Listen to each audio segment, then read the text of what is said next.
नमस्कार, सत श्री अकाल, अस्सलाम वालेकुम। कैसे हैं जनाब? यारो मानो तो मोदी जी ने वाकई कूटनीति में छड़ लगा दी है, हर बॉल पे चौका छक्का मारने की। और मैं बड़ी जिम्मेदारी से ये बात बोल रहा हूं। एक और छक्का मारा गया है कि भारत ने स्टार्ट किया ऑपरेशन सिंधु। ऑपरेशन सिंधु किसके लिए स्टार्ट किया? ईरान में फंसे भारत के स्टूडेंट्स के लिए, और जो जियारत के लिए ईरान हिंदुस्तान से लोग गए थे उनके लिए। जितने भी ये छात्र हैं इसमें अधिकतर जम्मू एंड कश्मीर से हैं, या यूं कहूं, थोड़ा और खुल के लिफाफा खोलूं तो यूं कहूं कि अधिकतर कश्मीर से हैं। उनके लिए भारत ने चलाया ऑपरेशन सिंधु। मोदी जी हमेशा से नोटी रहे हैं, नाम भी रखा तो ऑपरेशन सिंधु। मुझे तो डर लग रहा था कि ऑपरेशन इंडस वाटर ट्रीटी ना रख दें कहीं नाम। तो साहब ये चलाया, और ईरान ने एक अपना एक्सेप्शन किया है, क्योंकि जब मिसाइल अटैक होने शुरू हुए और ये सब हुआ तो ईरान ने अपनी एयर स्पेस पूरी बंद कर दी थी।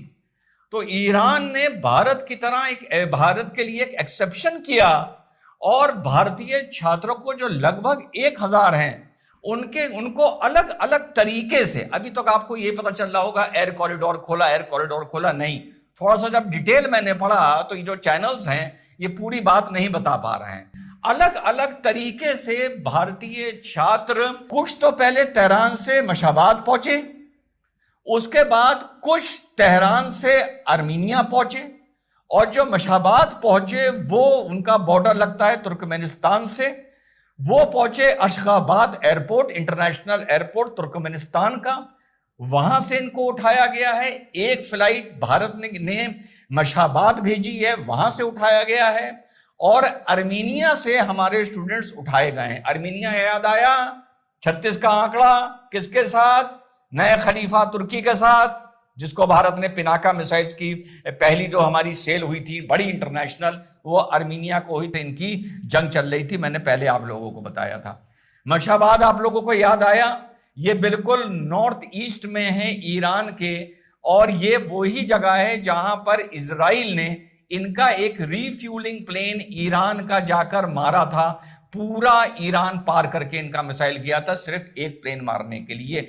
भला उनका कि पूरा एयरपोर्ट, पूरा टर्मिनल, पूरा कंट्रोल टावर बर्बाद नहीं किया। चाहते तो कर सकते थे, वरना हमारे भारत के बच्चे वहां से ना निकल पाते। और जो बच्चे तेहरान से आर्मीनिया के लिए निकले उनको जो सेफ कॉरिडोर दिया गया वो दिया गया ऑन रोड। ये वहां पर हमारी एम्बेसी के लोग और ईरानियन जो वहां की सेफ्टी से जुड़े थे, सिक्योरिटी एंड सेफ्टी से, बयान आए हैं बच्चों के कि साहब हमें अपने हॉस्टल के कमरों से लिया है, कमरों से, और कोई परेशानी नहीं हुई, इतना स्मूथ ट्रांसफर किया है। तो जो बता रहे हैं एयर स्पेस, ये एयर स्पेस भी खोली गई है और ये ग्राउंड स्पेस भी खोली गई है, और सेफ कॉरिडोर दोनों तरीके से इनको मिला है। अब एक तरफ से तो मिल नहीं सकता, तो भारत ने इजराइल से भी बात करी कि इस टाइम हमारा मूवमेंट होगा, और ईरान से भी बात करी, उधर आर्मीनिया से बात करी, और उधर तुर्कमेनिस्तान से बात करी। जब ये चारों में कोऑर्डिनेशन बैठा उसके बाद हमारे छात्र निकलने शुरू हुए हैं। और एक जो हमारा मूवमेंट हुआ है तेहरान से लेकर मशाबाद तक, वो मान एयर जो ईरान की एक प्राइवेट एयरलाइंस है, उन्होंने अपनी सर्विसेज प्रोवाइड करी भारतीय सरकार को कि हम आपके स्टूडेंट्स को लेकर यहां से तेहरान से मशाबाद जाएंगे। याद है साथियों आप लोग को ऑपरेशन गंगा, जब यूक्रेन से हमारे छात्र उठाए इवैक्यूएट करे गए थे, और उस टाइम भारत ने रशिया से भी बात की थी और यूक्रेन से भी बात की थी, और लड़ाई रोकी गई थी 3-4 घंटे के लिए, और हमारे छात्रों को वहां से सेफ पैसेज मिला था। लेकिन उस बात का मजाक उड़ाने वाले बहुत लोग इस देश के दुश्मन खड़े हो गए थे। देखो, हर चीज जोड़ के चलनी चाहिए, और कोई मौका नहीं छोड़ना चाहिए दोगलों को उनकी औकात बताने का।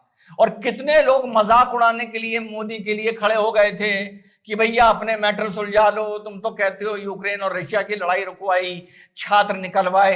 वो मजाक इसलिए उड़ाया जा रहा था, हर चीज में हकीकत बता कर रहूंगा, वो मजाक इसलिए कुछ जलील और कमीन उड़ा रहे थे क्योंकि जो यूक्रेन से छात्र उठाए जा रहे थे वो कोई और थे, और जो ईरान से उठाए जा रहे हैं तो वो कोई और हैं। इसलिए इस इवैक्यूएशन की, ऑपरेशन सिंधु की इतनी वाह वाह हो रही है, और ऑपरेशन गंगा का मजाक उड़ाया जा रहा था। ये होता है सोशियो रिलीजियस कमेंटेटर, और ये होती है सोशियो रिलीजियस नजर।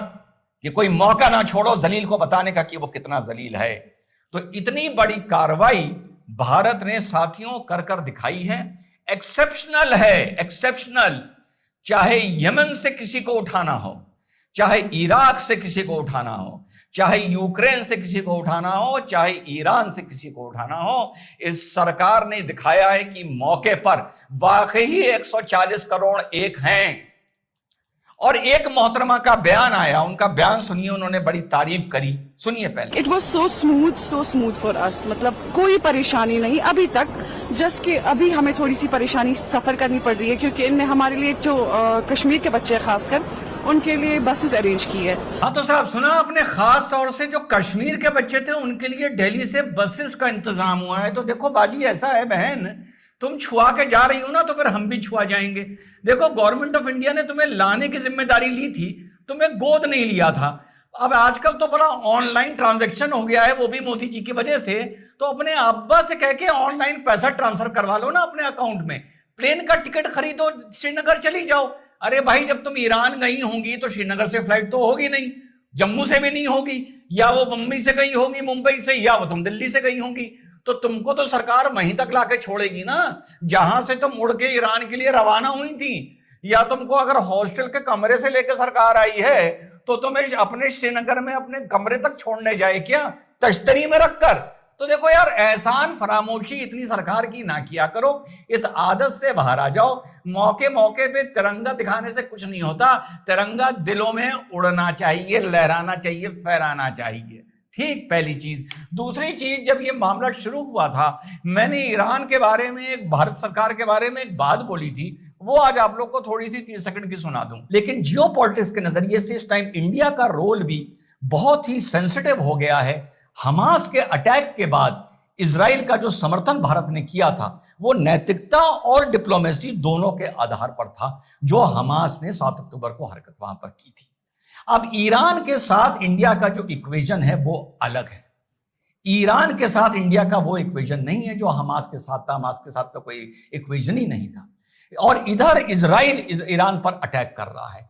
अब इंडिया की डिप्लोमेसी इस टाइम देखने वाली होगी कि वो इस पूरी लड़ाई से इक्वल डिस्टेंस, क्लोजनेस नहीं, इक्वल डिस्टेंस बनाकर कैसे रखता है। जी हाँ साथियों, मैंने शुरू में ही बोल दिया था कि भारत को इस जंग में अपना स्ट्रेटेजिकली देख के चलना चाहिए, अपनी डिप्लोमेसी। ईरान से भी हमारे बहुत आइडियोलॉजिकल संबंध है, ऑलवेज अ फ्रेंड है, लेकिन ईरान में भी हमारे इन्वेस्टमेंट्स हैं, हमारी पुरानी दोस्ती है, छबार पोर्ट का मामला है।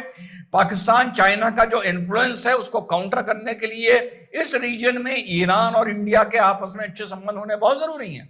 और इस बार आपने जो मेरी रिपोर्टिंग भी देखी होगी वो इजराइल हमास से जरा अलग हटके है। इजराइल हमास से जरा अलग हटके इस मारे है क्योंकि हमास वालों ने निहायती जलालत का काम किया था।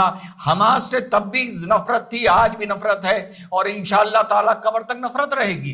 लेकिन ईरान से कुछ मैटर्स पे आपको शिकायत हो सकती है, उनके एक्सपेंशनिज्म पे शिकायत हो सकती है, उनके प्रॉक्सी वॉर जो हमेशा करते रहते हैं उस पर शिकायत हो सकती है। लेकिन कोई उनसे कोई नफरत वाली बात, as a person who is reporting, तो एज अ पर्सन मुझे ऐसी शिकायत हो सकती है लेकिन कोई नफरत नहीं है। और यही बात साथियों मैंने पहले भी बोली थी। और इनकी रिपोर्टिंग में मैं क्या करता हूं, पहले बताता हूं ईरान ने क्या नुकसान किया, फिर बताता हूं इजराइल क्या नुकसान कर रहा है, दोनों के नुकसान के तरीकों का फर्क आप लोगों को बताता हूं और यह बताता हूं कि मेरे हिसाब से आगे जाकर इसमें क्या होगा। अब गाली देने वालों को कुछ बात समझी ना पाए, जिहालत का पर्दा उनके दिमाग पे पड़ा है, नजरों पे पड़ा है, अकल पर पड़ा है, तो रिजवान अहमद उसमें कुछ नहीं कर सकता। इजराइल हमास की मेरी रिपोर्टिंग अलग थी, ईरान इजराइल की मेरी रिपोर्टिंग अलग है। और कल भी मैंने ये बात बोली कि साहब खमानी 85+ हो गए, उनको मार के टेक्निकली आपको कुछ नहीं मिलने जा रहा, रिप्लेसमेंट हो जाएगा और बल्कि मामला रायता बिखर जाएगा। तो बिल्कुल सही बात है, ईरान से भी हमको अपने संबंध देख के चलने हैं, इजराइल से भी देख के चलने हैं और एहसान फरामोशों को भी देख के चलना है। जय हिंद, वंदे मातरम, खुदा हाफिज।